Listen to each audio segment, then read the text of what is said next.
ಚುನಾವಣೆ ಮುಹೂರ್ತ ಫಿಕ್ಸ್ ಆಗೋದಕ್ಕೆ ಅದಕ್ಕೆ ಬಹಳ ಮಹತ್ವದ ದಿನ. ಎಲ್ಲರೂ ಎದುರು ನೋಡ್ತಾ ಇರುವಂತಹ ದಿನ. ರಾಜಕೀಯ ವ್ಯಕ್ತಿಗಳು ಚುನಾವಣಾ ಆಯೋಗದಿಂದ ಇವತ್ತು ಸುದ್ದಿಗೋಷ್ಠಿ ಇದೆ. ಮಧ್ಯಾಹ್ನ 3 ಗಂಟೆಗೆ ಸರಿಯಾಗಿ ಕೇಂದ್ರ ಚುನಾವಣಾ ಆಯೋಗ ಸುದ್ದಿಗೋಷ್ಠಿ ಮಾಡುತ್ತೆ. ಮುಖ್ಯ ಚುನಾವಣಾ ಆಯುಕ್ತ ರಾಜೀವ್ ಕುಮಾರ್ ಅವರು ಇವತ್ತು ಸುದ್ದಿಗೋಷ್ಠಿಯಲ್ಲಿ ಚುನಾವಣೆಯ ದಿನಾಂಕವನ್ನ ಪ್ರಕಟ ಮಾಡ್ತಾರೆ. ಸಹಜವಾಗಿ ಲೋಕಸಭೆ ಚುನಾವಣೆಗೆ ಎಲ್ಲಾ ರೀತಿಯ ತಯಾರಿಗಳು ಪಕ್ಷಗಳಿಂದ ಆಗ್ತಾ ಇದೆ. ಆದ್ರೆ ಮಹತ್ವ ಅಂದ್ರೆ ಯಾವಾಗ ಚುನಾವಣೆ, ವೋಟಿಂಗ್ ಡೇ ಯಾವಾಗ, ರಿಸಲ್ಟ್ ಡೇ ಯಾವಾಗ, ಎಲ್ಲವೂ ಕೂಡ ಇವತ್ತು ಡಿಸೈಡ್ ಆಗ್ಬಿಡುತ್ತೆ. ಇವತ್ತೇ ನೀತಿ ಸಂಹಿತೆ ಜಾರಿ ಆಗೋ ಸಾಧ್ಯತೆ ಇದೆ. ಮಧ್ಯಾಹ್ನ 3 ಗಂಟೆಗೆ ಸರಿಯಾಗಿ ಚುನಾವಣಾ ಆಯೋಗದಿಂದ ಪ್ರೆಸ್ ಮೀಟ್ ಇದೆ. ಅದರಲ್ಲಿ ಲೋಕಸಭೆ ಚುನಾವಣೆಗೆ ಮುಹೂರ್ತ ಇವತ್ತೇ ಫಿಕ್ಸ್ ಆಗಲಿದೆ.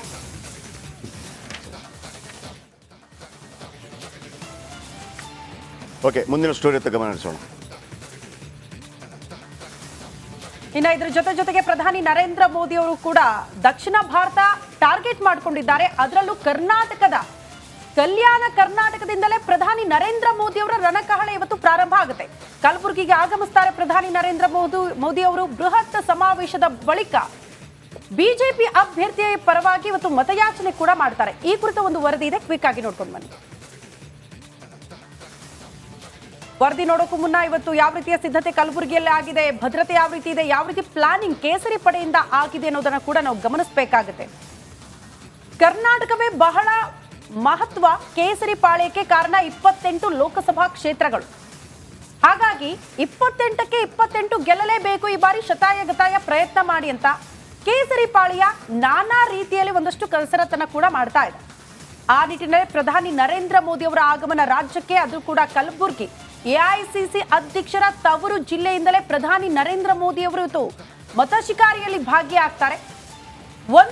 ಒಂದು ಜಿಲ್ಲೆಯಲ್ಲಿ ಸಮಾವೇಶ ಆಗುತ್ತೆ ಅಂದ್ರೆ ಸುತ್ತಲೂ 5-6 ಕ್ಷೇತ್ರಗಳ ಅಭ್ಯರ್ಥಿಗಳ ಪರವಾಗಿ ಮತಯಾಚನೆ ಆಗುತ್ತೆ ಪ್ರಧಾನಿ ನರೇಂದ್ರ ಮೋದಿ ಅವರಿಂದ. ಎಲ್ಲೆಲ್ಲಿ ಬಿಜೆಪಿ ಪಾಳಿಯ ವೀಕ್ ಇದೆಯೋ ಆ ಕ್ಷೇತ್ರಗಳನ್ನ ಟಾರ್ಗೆಟ್ ಮಾಡಿಕೊಂಡು ಇವತ್ತು ಪ್ರಚಾರ ಮಾಡೋದಕ್ಕೆ ಪ್ರಧಾನಿ ನರೇಂದ್ರ ಮೋದಿ ಅವರ ಆಗಮನ ಆಗ್ತಾ ಇದೆ. ಸಹಜವಾಗಿ ಕೇಸರಿ ಪಾಳ್ಯದಲ್ಲಿ ಒಂದು ರೀತಿ ಉತ್ಸಾಹ ಮನೆ ಮಾಡಿದೆ. ಪ್ರಧಾನಿ ನರೇಂದ್ರ ಮೋದಿ ಇದರ ಬಗ್ಗೆ ರಿಪೋರ್ಟರ್ ಯಾರಿದ್ದಾರೆ? ಓಂ ಪ್ರಕಾಶ್ ನೇರ ಸಂಪರ್ಕದಲ್ಲಿದೆ. ಓಂ ಪ್ರಕಾಶ್ ಅವರಿಂದ ಇದರ ಬಗ್ಗೆ ಹೆಚ್ಚಿನ ಮಾಹಿತಿಯನ್ನು ಪಡೆಯೋಣ. ಎಸ್ ಓಂ ಪ್ರಕಾಶ್, ಯಾರಿದ್ದಾರೆ? ಓಂ ಪ್ರಕಾಶ್ ಇದ್ದಾರೆ. ಓಕೆ, ಮಲ್ಲಿಕಾರ್ಜುನ ಮರಕಲೆ ಇದ್ದಾರೆ ನೇರ ಸಂಪರ್ಕದಲ್ಲಿ. ಮಲ್ಲಿಕಾರ್ಜುನ ಮರಕಲೆ, ಪ್ರಧಾನಿ ನರೇಂದ್ರ ಮೋದಿ ಅವರ ಆಗಮನದಿಂದ ಕೇಸರಿ ಪಾಳ್ಯದಲ್ಲಿ ಯಾವ ರೀತಿ ಉತ್ಸಾಹ ಮನೆ ಮಾಡಿದೆ, ಇವತ್ತಿನ ಅವರ ಕಾರ್ಯಕ್ರಮಗಳ ಬಗ್ಗೆ ಮಾಹಿತಿ ಕೊಡೋದಾದ್ರೆ, ಸಿದ್ಧತೆಗಳ ಬಗ್ಗೆ ಮಾಹಿತಿ ಕೊಡೋದಾದ್ರೆ?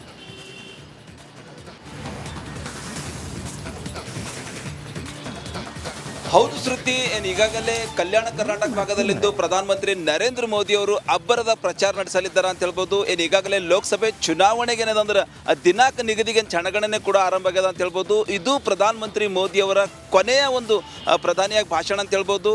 ಟೋಟಲಿ ಕಲ್ಯಾಣ ಕರ್ನಾಟಕದ 5 ಲೋಕಸಭಾ ಕ್ಷೇತ್ರಗಳಲ್ಲಿ ಕಳೆದ 2019ರ ಚುನಾವಣೆಯಲ್ಲಿ 5 ಸ್ಥಾನಗಳು ಏನಂದ್ರೆ ಕೇಸರಿಮಯ ಅಂದ್ರೆ ಬಿಜೆಪಿ ಪಕ್ಷದ ಅಭ್ಯರ್ಥಿಗಳು ಗೆದ್ದಿರೋ ಅಂತ ಹೇಳ್ಬೋದು.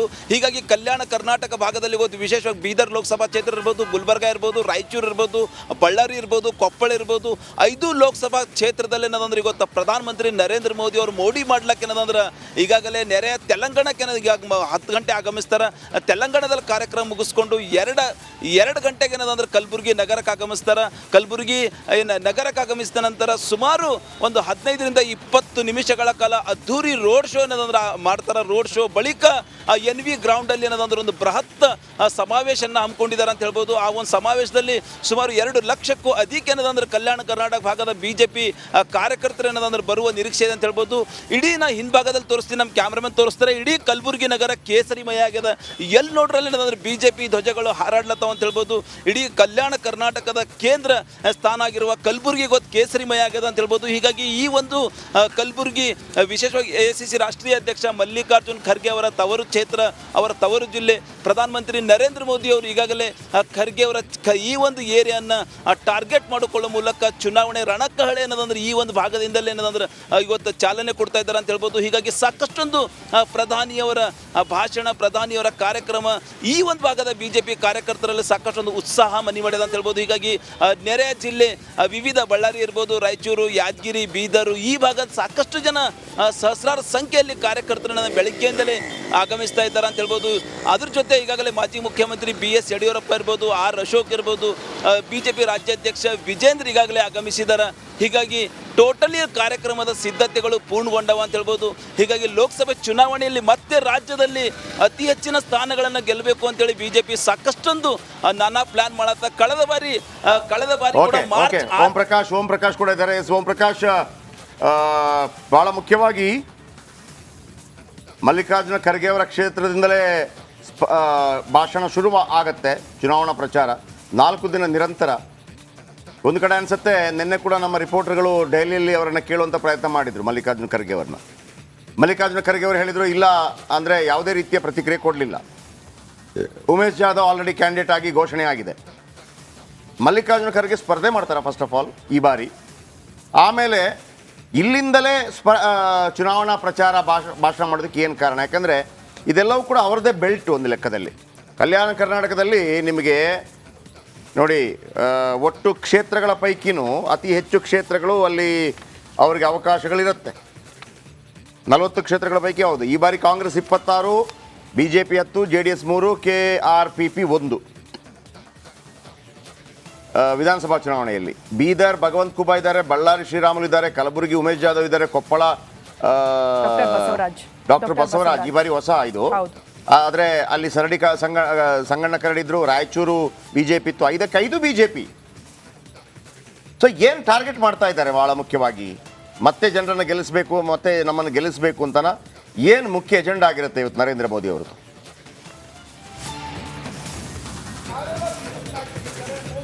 ಜಯಪ್ರಕಾಶ್ ಶೆಟ್ಟಿ, ಖಂಡಿತವಾಗೂ 2024ರ ಲೋಕಸಭಾ ಚುನಾವಣೆಗೆ ಕಲ್ಯಾಣ ಕರ್ನಾಟಕದ ಏನು ಹೆಬ್ಬಾಗಿಲು ಅಂತೇಳಿ ಕರೆಸಿಕೊಳ್ಳುವಂಥ ಕಲಬುರಗಿಯಿಂದ, ಅದು AICC ಅಧ್ಯಕ್ಷ ಮಲ್ಲಿಕಾರ್ಜುನ್ ಖರ್ಗೆ ಅವರ ತವರು ಕ್ಷೇತ್ರದಿಂದ ಇವತ್ತು ಪ್ರಧಾನಿ ನರೇಂದ್ರ ಮೋದಿ ಚುನಾವಣೆಯ ರಣಕಹಳೆ ಮೊಳಗಿಸೋದಕ್ಕೆ ಮುಂದಾಗಿರುವಂಥದ್ದು. ಬಹಳ ಪ್ರಮುಖವಾಗಿ ಕಲ್ಯಾಣ ಕರ್ನಾಟಕದ ಕಲಬುರಗಿಯ ಆಯ್ಕೆಯಿಂದ ಸಾಕಷ್ಟು ವಿಚಾರಗಳು ಇರುವಂಥದ್ದು. ಅಂದರೆ 2019ರಲ್ಲಿ ಪ್ರಧಾನಿ ನರೇಂದ್ರ ಮೋದಿ ಅವರು ಮಾರ್ಚ್ನಲ್ಲಿ ಇದೇ ಕಲಬುರಗಿಯಿಂದ ಚುನಾವಣಾ ಪ್ರಚಾರವನ್ನು ಆರಂಭಿಸಿದರು. ಜೊತೆಗೆ NV ಮೈದಾನದಲ್ಲೇ ನಿಂತು ಇದೇ ಬೃಹತ್ ಸಮಾವೇಶದ ಮೂಲಕ ಇಡೀ ರಾಜ್ಯದ ಜನರಿಗೆ ಮತ್ತು ದೇಶದ ಜನರಿಗೆ ಕರೆಯನ್ನು ನೀಡಿರುವಂಥದ್ದು. ಸೊ ಹಾಗಾಗಿಯೇ ಅವತ್ತು 2019ರಲ್ಲಿ ರಾಜ್ಯದಲ್ಲಿ 25 ಸೀಟನ್ನು ಗೆದ್ದು ಏನು ಮತ್ತೆ 2ನೇ ಬಾರಿ ಪ್ರಧಾನಿ ನರೇಂದ್ರ ಮೋದಿ ಅವರು ಆಯ್ಕೆಯಾಗಿರುವಂಥದ್ದು. ಈಗ ಮತ್ತೆ 3ನೇ ಬಾರಿ ಪ್ರಧಾನಿ ನರೇಂದ್ರ ಮೋದಿ ಅವರು ಮತ್ತೊಮ್ಮೆ ಮೋದಿ ಅನ್ನುವಂಥ ಲೆಕ್ಕಾಚಾರದಲ್ಲಿ ಇದೇ ಕಲಬುರಗಿಯಿಂದ ಚುನಾವಣಾ ಪ್ರಚಾರ ಕಾರ್ಯ ಆರಂಭಿಸ್ತಾ ಇರುವಂಥದ್ದು. ಬಹಳ ಪ್ರಮುಖವಾಗಿ ಅದರಲ್ಲೂ ಕೂಡ ಇಂಡಿಯಾ ಒಕ್ಕೂಟದ ಪ್ರಮುಖ ನಾಯಕರಲ್ಲಿ ಒಬ್ಬರಾದಂಥ ಮಲ್ಲಿಕಾರ್ಜುನ್ ಖರ್ಗೆ ಅವರು, ಜೊತೆಗೆ AICC ಅಧ್ಯಕ್ಷರು ಕೂಡ ಆಗಿರುವಂಥ ಖರ್ಗೆ ಅವರ ತವರು ಕ್ಷೇತ್ರ ಇದು ಕಲಬುರಗಿ ಆಗಿರುವಂಥದ್ದು. ಕಳೆದ ವಿಧಾನಸಭಾ ಚುನಾವಣೆಯಲ್ಲಿ ಅತಿ ಹೆಚ್ಚು ಸೀಟನ್ನು ಕೂಡ ಏನು ಕಾಂಗ್ರೆಸ್ ಗೆದ್ದಿತ್ತು. ಸೊ ಹಾಗಾಗಿ ಈ ಬಾರಿ ಖರ್ಗೆ ಕೋಟೆಯನ್ನು ಮತ್ತೊಮ್ಮೆ ಕೆಡುವುದಕ್ಕೆ ಪ್ರಧಾನಿ ನರೇಂದ್ರ ಮೋದಿ ರೆಡಿ ಆಗ್ತಾ ಇರುವಂಥದ್ದು. ಇವತ್ತು NV ಮೈದಾನದಲ್ಲೇ ಏನು ಕಾರ್ಯಕರ್ತರನ್ನು ಉದ್ದೇಶಿಸಿ ಬೃಹತ್ ಸಮಾವೇಶದಲ್ಲಿ ಪ್ರಧಾನಿ ನರೇಂದ್ರ ಮೋದಿ ಅವರು ಭಾಗಿಯಾಗ್ತಾ ಇರುವಂಥದ್ದು. ಈಗಾಗಲೇ ಮೋದಿ ಕಾರ್ಯಕ್ರಮಕ್ಕೆ ಎಲ್ಲ ರೀತಿಯಾದಂಥ ವೇದಿಕೆ ಕೂಡ ಸಿದ್ಧ ಆಗಿರುವಂಥದ್ದು. ನಾವು ದೃಶ್ಯದಲ್ಲೂ ಕೂಡ ನೋಡಬಹುದು. NV ಕಾಲೇಜ್ನ ಮೈದಾನದಲ್ಲಿ ಇರುವಂಥದ್ದು. ಪ್ರಧಾನಿ ನರೇಂದ್ರ ಮೋದಿ ಅವರು ಸರಿಯಾಗಿ 2:15 ಇದೇ ಒಂದು ವೇದಿಕೆಗೆ ಆಗಮಿಸ್ತಾರೆ. ಇಲ್ಲಿಂದ ಇದು ಪ್ರಧಾನಿ ನರೇಂದ್ರ ಮೋದಿ ಅವರ 2ನೇ ಅವಧಿಯ ಕೊನೆಯ ಭಾಷಣ ಕೂಡ ಆಗಿರುವಂಥದ್ದು. ಯಾಕಂತಂದರೆ 3 ಗಂಟೆಗೆ ಚುನಾವಣಾ ಆಯೋಗದ ಪ್ರೆಸ್ ಮೀಟ್ ಇರುವಂಥದ್ದು. ಅದಾದ ಬಳಿಕ ಚುನಾವಣೆ ಡಿಕ್ಲೇರ್ ಆಗುವಂಥದ್ದು. ಹಾಗಾಗಿ 2ನೇ ಅವಧಿಯ ಕೊನೆಯ ಭಾಷಣದಲ್ಲಿ ರಾಜ್ಯದ ಜನರಿಗೆ, ದೇಶದ ಜನರಿಗೆ ಮತ್ತೊಮ್ಮೆ ಮೋದಿ ಅಬ್ಕಿ ಬಾರ್ 400 ಪಾರ್ ಅನ್ನುವಂಥ ಒಂದು ಸಂದೇಶವನ್ನು ನೀಡೋದಕ್ಕೆ ಕಲಬುರಗಿಗೆ ಆಗಮಿಸ್ತಾ ಇರುವಂಥದ್ದು. ಅದರಲ್ಲೂ ಕೂಡ ಮಲ್ಲಿಕಾರ್ಜುನ್ ಖರ್ಗೆ ಅವರ ಕೋಟೆ, ಅದರಲ್ಲೂ ಕರ್ನಾಟಕದವರೇ ಆಗಿರುವಂಥ ಹಿನ್ನೆಲೆಯಲ್ಲಿ AICC ಅಧ್ಯಕ್ಷರು ಮಲ್ಲಿಕಾರ್ಜುನ್ ಖರ್ಗೆ ಕರ್ನಾಟಕ ಮತ್ತು ಕಲಬುರಗಿ ಅವರು ಆಗಿರುವ ಹಿನ್ನೆಲೆಯಲ್ಲಿ ಕರ್ನಾಟಕದಲ್ಲಿ ಅತಿ ಹೆಚ್ಚು ಸೀಟನ್ನು ಗೆಲ್ಲಬೇಕು ಅನ್ನುವಂಥ ಲೆಕ್ಕಾಚಾರದಲ್ಲಿ ಇವತ್ತು ಪ್ರಧಾನಿ ನರೇಂದ್ರ ಮೋದಿ ಅವರು ಆಗಮಿಸ್ತಾ ಇರುವಂಥದ್ದು. ಮೋದಿಯ ಕಾರ್ಯಕ್ರಮಕ್ಕೆ ಎಲ್ಲ ರೀತಿಯಾದಂಥ ಸಿದ್ಧತೆಯನ್ನು ಕೂಡ ಮಾಡಿಕೊಂಡಿರುವಂಥದ್ದು. ಈಗಾಗಲೇ ದೃಶ್ಯದಲ್ಲಿ ಕೂಡ ನೋಡ್ಬೋದು. ಕಲಬುರಗಿ ಮತ್ತು ಬೀದರ್, ಯಾದಗಿರಿ, ಕಲಬುರಗಿ, ಬೀದರ್ 2 ಲೋಕಸಭೆಯ 3 ಜಿಲ್ಲೆಗಳ ಜನರು ಕೂಡ ಇಲ್ಲಿಗೆ ಆಗಮಿಸ್ತಾ ಇರುವಂಥದ್ದು. ಸುಮಾರು 1 ಲಕ್ಷಕ್ಕಿಂತ ಹೆಚ್ಚು ಜನರನ್ನು ಸೇರಿಸುವಂಥ ಗುರಿ ರಾಜ್ಯ BJP ಮತ್ತು ಜಿಲ್ಲಾ BJP ಅವರು ಪ್ಲ್ಯಾನ್ ಮಾಡ್ಕೊಂಡಿರುವಂಥದ್ದು. ಅದಕ್ಕೆ ಸಂಬಂಧಪಟ್ಟಂತೆ ಎಲ್ಲ ರೀತಿಯ ವ್ಯವಸ್ಥೆ ಕೂಡ ಮಾಡಿರುವಂಥದ್ದು. ಮಧ್ಯಾಹ್ನ ಸರಿಯಾಗಿ 2:05 ಏನು ಕಲಬುರಗಿ ಹೆಲಿಪ್ಯಾಡ್ಗೆ ಲ್ಯಾಂಡ್ ಆಗುವಂಥ ಪ್ರಧಾನಿ ನರೇಂದ್ರ ಮೋದಿ ಅವರು ಅಲ್ಲಿಂದ ಸುಮಾರು 10 ನಿಮಿಷಗಳ ಕಾಲ ಒಂದು ರೋಡ್ ಶೋವನ್ನು ನಡೆಸಿಕೊಂಡು ನೇರವಾಗಿ NV ಮೈದಾನಕ್ಕೆ ಬರ್ತಾರೆ. NV ಮೈದಾನದಿಂದ ಇಲ್ಲಿ ಏನು ಅವರ ಚುನಾವಣಾ ಪ್ರಚಾರದ ಕಾರ್ಯಕ್ರಮದಲ್ಲಿ ಭಾಗಿಯಾಗ್ತಾರೆ. ಸೊ ಆ ಮೂಲಕ 2024ರಲ್ಲಿ ಮತ್ತೊಮ್ಮೆ ಮೋದಿ ಅನ್ನುವಂಥ ಲೆಕ್ಕಾಚಾರದಲ್ಲಿ ಏನು ಪ್ರಧಾನಿ ನರೇಂದ್ರ ಮೋದಿ ಅವರು ಆ ಒಂದು ಸಂದೇಶವನ್ನು ಕರೆ ಕೊಡೋದಕ್ಕೆ ಮುಂದಾಗಿರುವಂಥದ್ದು. ಇನ್ನು ಮೋದಿ ಕಲಬುರಗಿ ಕಲಬುರಗಿಗೆ ಆಗಮಿಸ್ತಾ ಇರುವಂಥದ್ದು, ಜೊತೆಗೆ ಕರ್ನಾಟಕಕ್ಕೆ ಆಗಮಿಸ್ತಾ ಇರೋ ಹಿನ್ನೆಲೆಯಲ್ಲಿ ರಾಜ್ಯ ಬಿಜೆಪಿಗೆ ಒಂದಷ್ಟು ಬಲ ಬರುವಂಥದ್ದಂತೂ ಗ್ಯಾರಂಟಿ ಆಗಿರುವಂಥದ್ದು. ಯಾಕಂತಂದರೆ ಭಾಳ ಪ್ರಮುಖ ನಾಯಕರು ಕೂಡ ಅವರ ಒಂದು ರೀತಿಯಾದಂಥ ಬೂಸ್ಟನ್ನು ಕೊಡುವಂಥ ಲೆಕ್ಕಾಚಾರದಲ್ಲಿ ಪ್ರಧಾನಿ ಮೋದಿ ಅವರ ಇವತ್ತಿನ ಒಂದು ಸಂದೇಶ ಏನಿದೆ ಅದು ರಾಜ್ಯ ಬಿಜೆಪಿಗೆ ಮತ್ತು ಜೊತೆಗೆ ಜಿಲ್ಲಾ ನಾಯಕರಿಗೂ ಒಂದು ರೀತಿಯಾದಂಥ ಬೂಸ್ಟನ್ನು ಕೊಡುವಂಥದ್ದು ಇರುವಂಥದ್ದು. ಇನ್ನು ಸ್ಪೆಸಿಫಿಕ್ ಆಗಿ ಕಲಬುರಗಿಗೆ ಬಂದರೆ ಈ ಬಾರಿ ಕಲಬುರಗಿಯಿಂದ ಎರಡನೇ ಬಾರಿಗೆ ಮತ್ತೆ ಸಂಸದ ಉಮೇಶ್ ಜಾಧವ್ ಅವರು ಅಖಾಡಕ್ಕೆ ಇಳಿದಿರುವಂಥದ್ದು.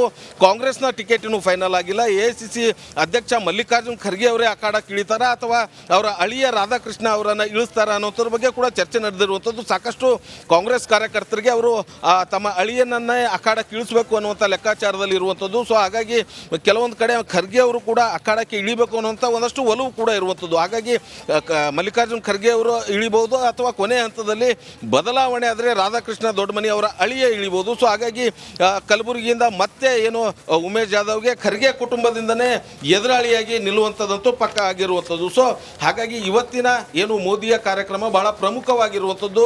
ಯಾಕಂತಂದರೆ ಇದು ಎರಡನೇ ಅವಧಿಯ ಕೊನೆಯ ಭಾಷಣ ಕೂಡ ಆಗಿರುವಂಥದ್ದು. ಸೊ ಮತ್ತೊಮ್ಮೆ ಗೆಲ್ಲಬೇಕು ಮೋದಿ, ಮತ್ತೆ ಅಧಿಕಾರ ಗದ್ದಿಗೆ ಹಿಡಿಬೇಕು ಅನ್ನುವಂಥ ಲೆಕ್ಕಾಚಾರದಲ್ಲಿ ಎಲ್ಲ ರೀತಿಯಾದಂಥ ಪ್ಲಾನ್ ಅನ್ನು ಮಾಡ್ತಾ ಇರುವಂಥದ್ದು.